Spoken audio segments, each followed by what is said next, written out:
This isn't a comfortable conversation to have, but with everything going on in the world, I think this is something people generally need to be learning about. Today we're going to be talking about environmental racism. I can already hear people commenting down below, but before you finalize your opinions on environmental racism and the environmental justice movement as a whole, please just hear me out. Hello, my name is Amy and I share tips on sustainable living for anyone and everyone because I believe we can all save the planet. So hit that subscribe button because why wouldn't you want to save the planet? I did a lot of research for today's video and I'm just hoping I can help more people understand the struggle of people of color in getting equal treatment when it comes to the environment in 2020, long after the Equal Rights Act was passed in 1964. Before you can understand environmental racism, you first have to change how you understand racism itself.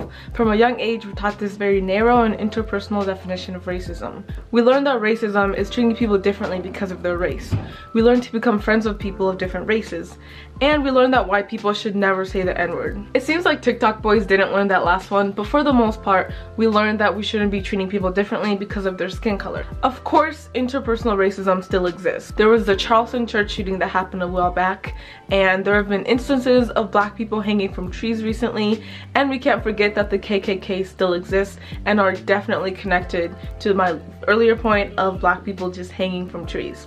We can't ever get rid of interpersonal racism. People will just be racist if they want to be racist. However, we must also realize that racism can occur without one individual causing it, but instead as a result of years of repression of people of color that has culminated into the unequal treatment of POC when it comes to the criminal justice, educational, or other social and governmental systems. This is what's called institutionalized or systemic racism. Systemic racism is the idea that systems of power work in a way that disadvantages racial minorities. It's not as simple as person A doing something racist to person B, but instead it's person A being treated differently from person B in society because person A is of a different race than person B.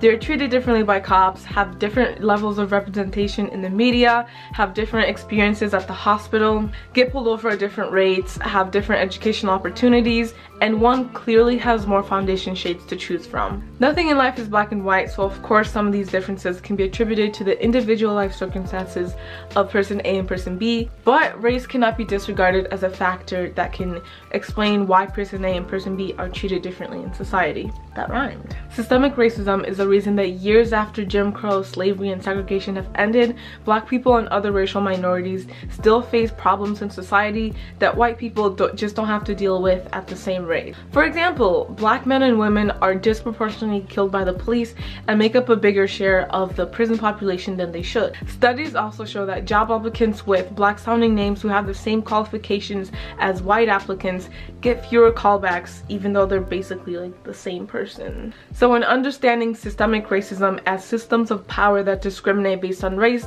then it's a lot easier to understand environmental racism. It's basically systemic racism, but the system itself is the environment.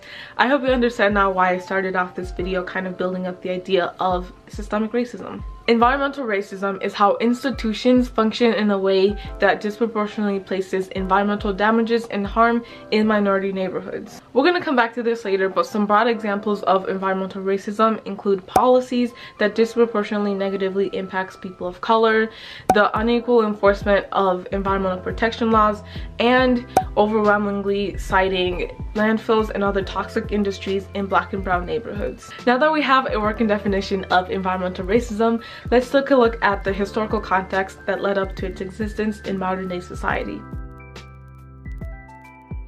We're gonna skip all the Jim Crow and segregation stuff because hopefully you've learned about that from history class, but instead we're gonna skip to the 80s in the South. Warren County, which is located in South Carolina, was a predominantly black and poor community. In 1982, the city council voted to put a PCB landfill in Warren County, but the selection process was not based on any scientific considerations, which made the people kind of feel like they were being targeted because they were black and poor, and they decided to fight back against them placing the landfill in their community. This is kind of a tangent that kind of has to do with Warren County, but kind of not really. Basically, the thing that they were depositing into the landfill was a bunch of soil that was laced with PCB, which is like a super toxic material. This toxic soil came about because these complete idiots decided it would be a good idea to dump these toxins onto the side of the road because they didn't want to pay for the cleanup of it. They didn't want to spend all the time and money actually safely getting rid of these toxins, so they just dumped it on the side of the road, which is obviously really dangerous. They obviously ended up getting caught and they ended up getting sent to jail for 2 years. Rich people literally get away with anything. So in protesting this landfill, the people of Warren County enlisted the help of the United Church of Christ Commission on Racial Justice. They ended up protesting it, but they were met with a lot of hostility from the local government. Does that sound familiar? Because it should, considering that the Black Lives Matter protesters right now are being met with a lot of hostility from the government. I'm going to read a little excerpt from the article that I've got this from. For the more than 500 protesters that were arrested, the behavior of the county authorities was seen as an extension of the institutional racism many of them had encountered in the past, including discrimination in housing, employment, education, municipal services, and law enforcement. The people of Warren County were protesting because they were tired of the unequal treatment when it came to housing, law enforcement, and now their environment. But just like the Black Lives Matter protests going on right now, they were facing an uphill battle when it came to any kind of government support. In 1983, the General Accounting Office released a study looking at how minority neighborhoods were exposed to toxic waste compared to white people. They found that out of the 4 hazardous waste landfills that were in Region 4 of the EPA, which is the Southeast United States, 3 of them were in predominantly black neighborhoods. This created kind of a primer for creating a link between minority neighborhoods and toxic waste exposure, but further research would need to be made before you could actually link them together because the study was so small. In 1987, the United Church of Christ Commission for Environmental Justice released their groundbreaking study, and I can never say this correctly, Toxic Waste and Race. There's just certain phrases in English that no matter how hard I try, I'm just always gonna just stumble over them. But this study basically looked at the connection between race and exposure to environmental harm. They were also able to find a connection between race and exposure to waste sites, really similar to the General Accounting Office's findings in 1983. In their research, they're basically looking at waste sites and seeing if they could find a connection between that and where people of color were living.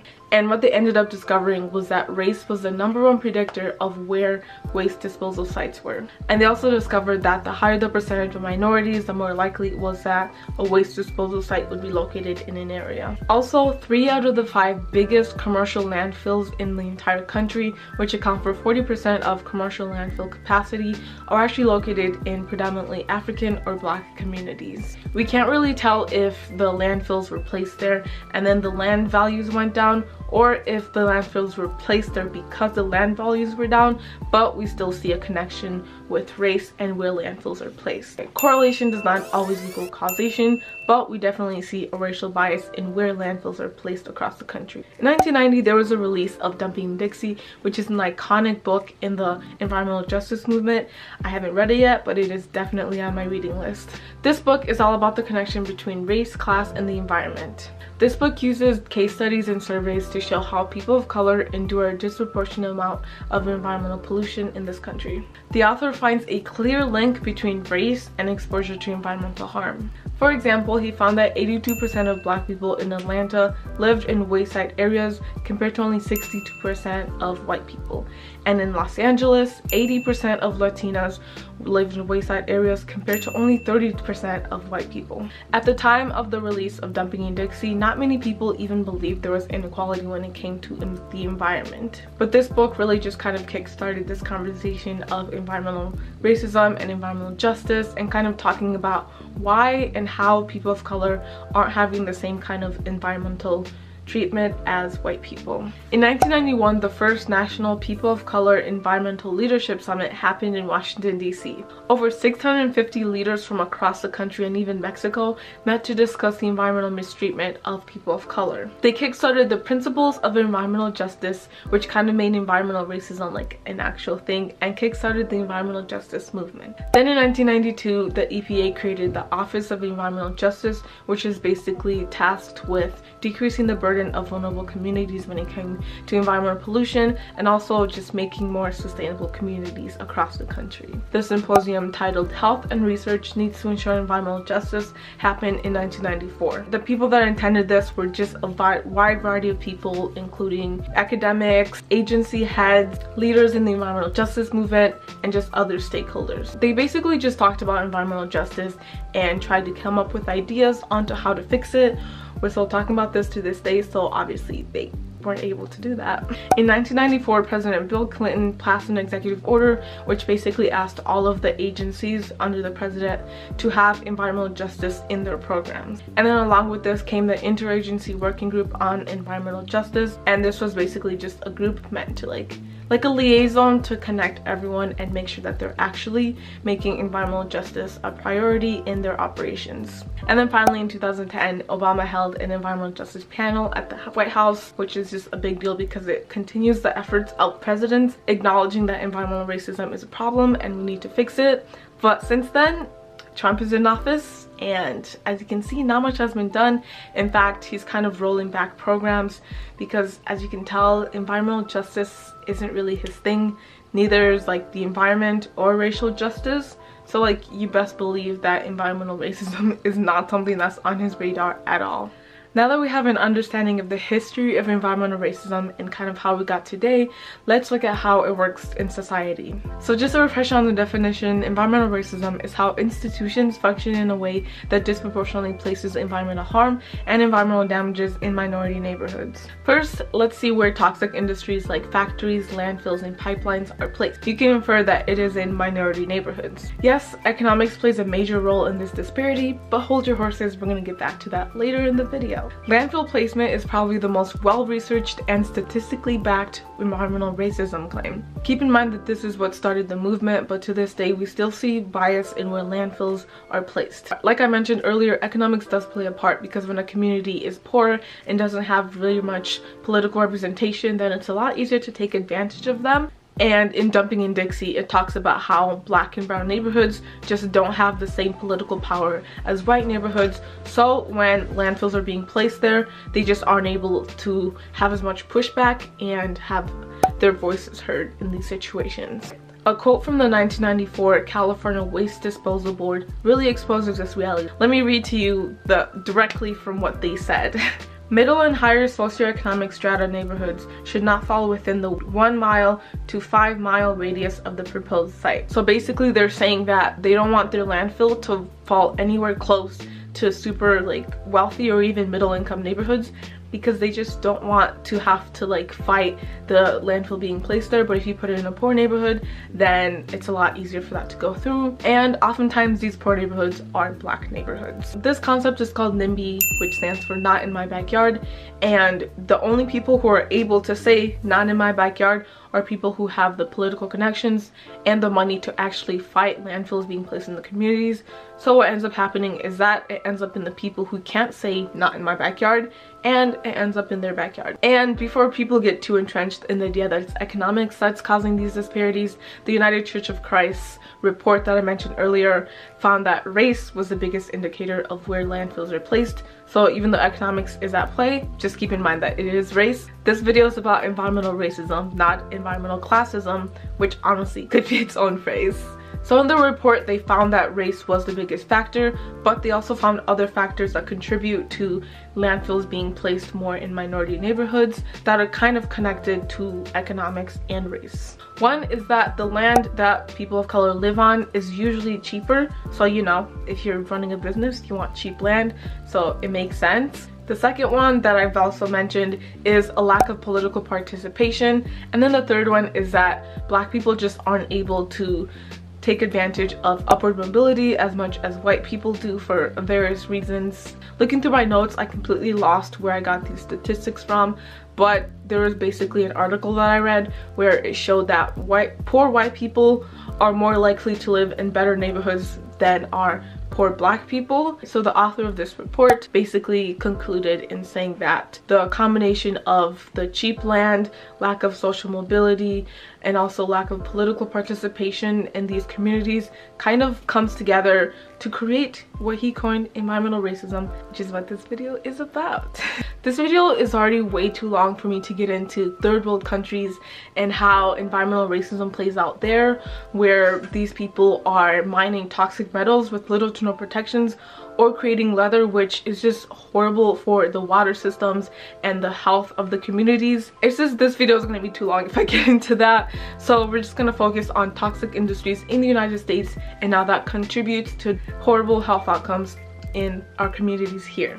So toxic industries includes things like plastic manufacturing, which is literally so polluting, but also things like meat processing and oil refineries, also just really polluting, and they contribute to disastrous health outcomes in the communities where they're located and also to the environment in general. And you also have to keep in mind that these companies are notorious for not following environmental protection laws, and in fact the meat processing plant in my city is always being caught dumping things into the river. They just can't follow the rules, usually to save money. Probably the most famous example of a concentration of toxic industries is the strip of the river between Baton Rouge, Louisiana and New Orleans, Louisiana. There's just so many factories and things concentrated in that area that it's come to be known as Cancer Alley, which is so ominous. But there are other examples of this across the country, and the biggest one is actually in the south side of Chicago, and this is the biggest concentration of toxic industries like factories and things like that. So black people are more exposed to these kinds of operations,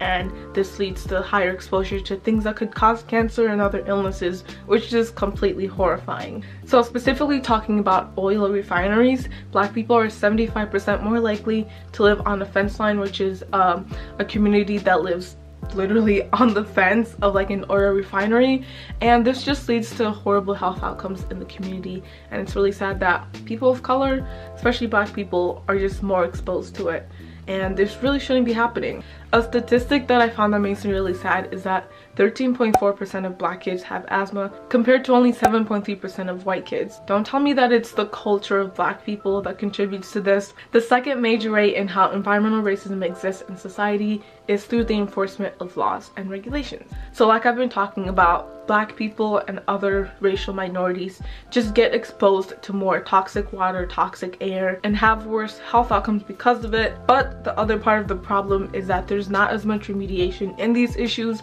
so this just creates a cycle of environmental damage. I'm sure you, person watching this video, have heard of Flint, Michigan, but just a recap, it was a community that was predominantly black and very poor, and the city basically allowed the water to be polluted above safety standards just so they could save some water.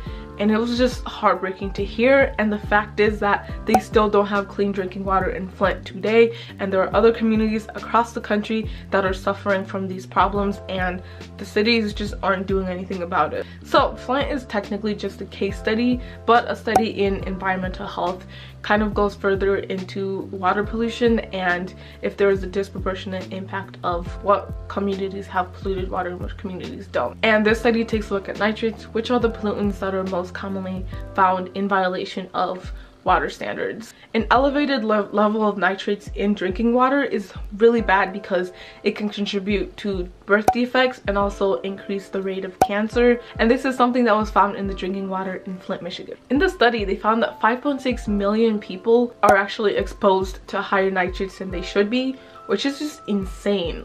They also found that there was a positive correlation between Hispanic communities and water concentrations that are far above safety standards when it comes to nitrates, and this is even after compensating for agriculture fields, which could have played a role because Hispanics in America tend to have more agricultural jobs. But even when they controlled for that, there was still a positive correlation, which is just not good. Another example of how laws can be enforced differently is in the method of cleanups of toxic materials. When you're cleaning up toxic materials, there are basically two options. Containment is basically where you just like cover it and just ignore it, and treatment is basically where you actually deal with the problem and eliminate the toxicity of the materials that you are dealing with. I'm not a scientist, but that was just like a non-scientist way of explaining the two.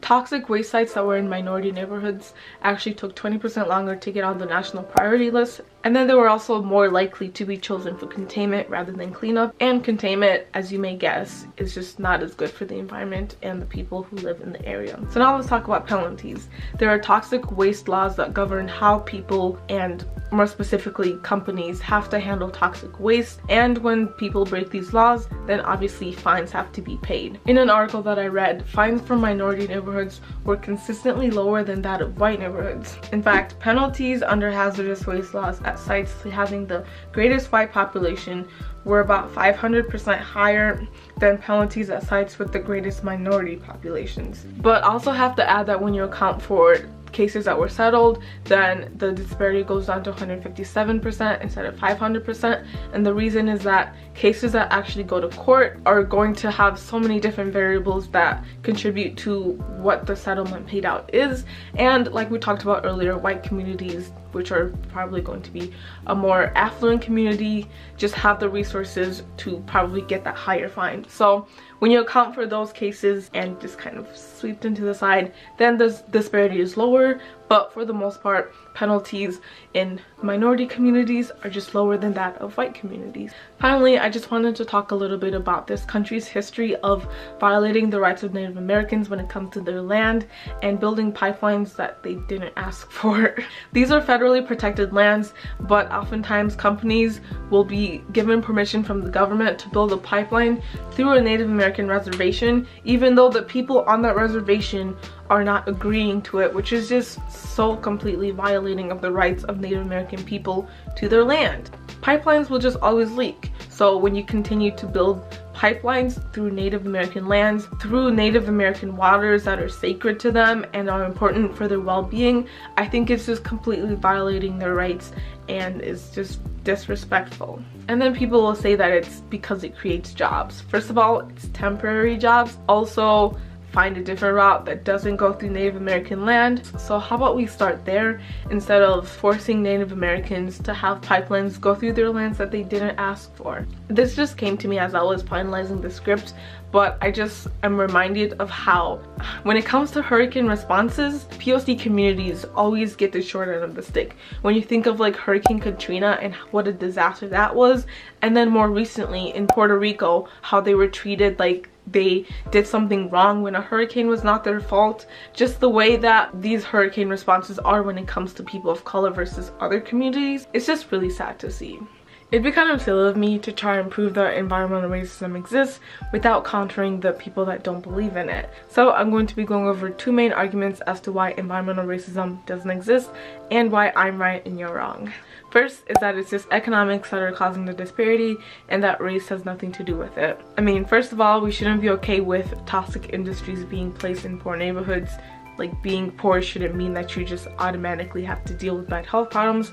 Probably also because if you live in America, you might not have health care. So we just shouldn't be allowing poor people to be taken advantage of. But studies also show that economics alone cannot disprove the disparity between race and where landfills are placed. In their study, Race and Incidence of Environmental Hazards, Palmo High and Bunyan Bryant consider if class really does play a bigger role in where landfills are placed, or if that can't explain it and that race has to be a determining factor. In 6 out of the 9 cases that they were considering, race played a bigger role in where landfills were placed, and in the other cases that they looked at, they couldn't determine if race or class was the better determined. And the article Race and Income by Marian Lavelle also disproves the notion that it's economics that's playing a role, and she looks at government penalties and whether or not race or economics is playing a factor. She finds that, quote, neglect of minority communities under environmental law occurs whether or not communities are poor. And I think it's also important to note that oftentimes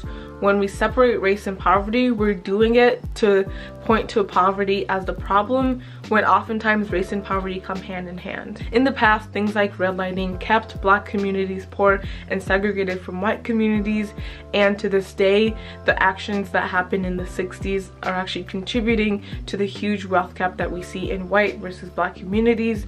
And so when we're separating race and poverty, we're honestly just being disingenuous. And even today, things like the achievement gap, school to prison pipeline, mass incarceration, and the war on drugs are keeping Black communities poor. So when you're targeting poor communities, oftentimes those are the Black communities. The other common explanation for saying that environmental racism can't exist is that we live in a capitalist society where these companies and the government, they just want the most efficient and easiest and cheapest way to do things, and that just so happens to oftentimes be in poor and Black communities. So it's not environmental racism, it's just capitalism. They're just trying to maximize efficiency, and you can't really blame them for that. Yeah, yes I can. I 100% am going to blame them for that. Yes, technically that's correct. I don't really imagine a landfill just like scheming away as they try to find the blackest neighborhood that they can dig their next landfill in. That's not how environmental racism works. It's not individual people making individual decisions to be racist towards Black people or towards Hispanic people. It's just how the system works in a way that perpetuates environmental harm in Black and brown neighborhoods. So there's no individual person causing it. Obviously, that's the point of a system, is that everything works together. And the fact of the matter is that the way things are working together right now are disproportionately putting environmental damages and harm in minority neighborhoods. And like I talked about earlier, economics and race are kind of intertwined at this point, even if it's not on purpose. Originally at this point I was gonna talk about remedies for environmental racism, ways that we can help fight it, but this video is already getting so long and I can already I'm just tired just thinking about how long this is gonna take to edit. Maybe I'll make a future video if this builds up and a lot of people want me to do a part 2 where I talk about the how to fix this. But yeah, that's the end of this video. But a quick glimpse into the solutions for this. There are some states that are doing some things to fix it. The EPA is kind of asleep at the wheel. The courts aren't really helping, so Congress is basically our only hope, which means we're kind of screwed because Congress isn't notorious for actually getting things done. When it comes to environmental racism, solutions have yet to be seen. Hopefully in the near future, more people can start talking about this and more people can start considering that maybe we need to stop targeting minority neighborhoods when it comes to like putting landfills and other toxic industries, and we need to consider how treating different areas differently is impacting the people that live there. Because the thing is, when you're polluting the environment, you're polluting the people that live there as well. So we need to make sure that we are not like concentrating all these toxic things into minority neighborhoods, because it's not fair. But yeah, that was it for today's video. This is definitely something that I would love to have a conversation get started in the comment section. So if you have any questions, any other comments on the video, if you have any dissents, I would love to hear that because I love arguing. So if you have anything to say, please leave it in the comment section and I would love to communicate with you guys. Also follow me on Instagram, Twitter, and TikTok. Hopefully TikTok doesn't disappear. There's been talk of it getting banned, which would not be fun because I've actually been pretty successful on TikTok. So yeah, I'm literally so tired right now. It's like 12 a.m. so I'm gonna go to sleep. But thank you so much for watching this video. I really hope you guys enjoyed it. This literally is the most time I've ever spent making a video. I had to do so much research. I made a whole script for it. Hopefully the editing of this isn't too bad because I had to like keep looking down at my script and then back up. It's like a new whole process for me, but my plan is every other week I'm going to have like a super in-depth, well-researched video because I really like the process for this. I learned a lot. I hope you guys learned a lot from this. So my plan is every other week to have like a super deep, in-depth. My camera's gonna die. What the heck. But every other week I'm gonna have a video up that is like super well researched and takes a lot of time. And then the week after that, on the Saturday after that, then I'm gonna have like a quick fun video. And then on Tuesdays, again, I'm just posting reaction videos, which you guys seem to enjoy and I really like making. So that's awesome that both of us enjoy this. It's like a mutual love for reaction. I love watching reaction videos, which is where I came up with the idea of doing reaction videos to sustainability, because that's what my channel is about. At this point I'm just rambling. I need to go to sleep. Thank you guys so much for watching this video. I will see you guys in my next one. Bye guys.